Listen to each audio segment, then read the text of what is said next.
আসসালামু আলাইকুম। আমি আছি বর্তমানে টেকনাফ উপজেলার টেকনাফ যে মেন শহর ওইদিকে। তো এখানে এসে আমার দেখা সর্বশেষ যেটা যে বাংলাদেশের বিভিন্ন অঞ্চলে হচ্ছে একটা প্রজেক্ট এসেছিল যে প্রত্যেক উপজেলায় এবং জেলায় একটা করে আপনার মডেল মসজিদ তৈরি হবে। তো সেটার আদলে আর কি বিভিন্ন জায়গায় মসজিদ তৈরি হয়েছে, কিন্তু এই যে টেকনাফে এসে আমার দেখা যায় সর্বশেষ মসজিদটা এখানেই সম্ভবত তৈরি হচ্ছে। জানি না, হয়তো রাজনৈতিক ইস্যু থাকতে পারে বা অন্য কোনো ব্যাপার থাকতে পারে, কিন্তু এই মসজিদটা এখনও আসলে সালাতের জন্য খোলা হয়নি। প্লাস এই মসজিদটার কাজ এখনও চলমান, বিভিন্ন রকম ইস্যু থাকতে পারে।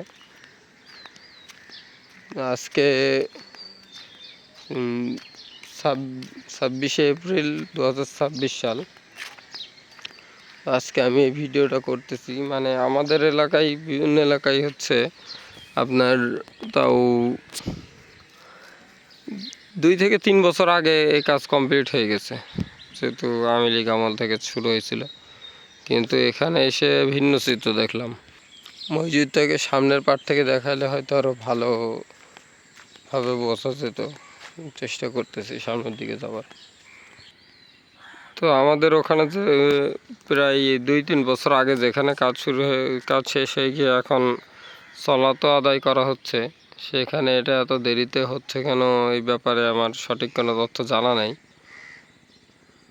যাক, এত দেরি তাও যে হচ্ছে আলহামদুলিল্লাহ।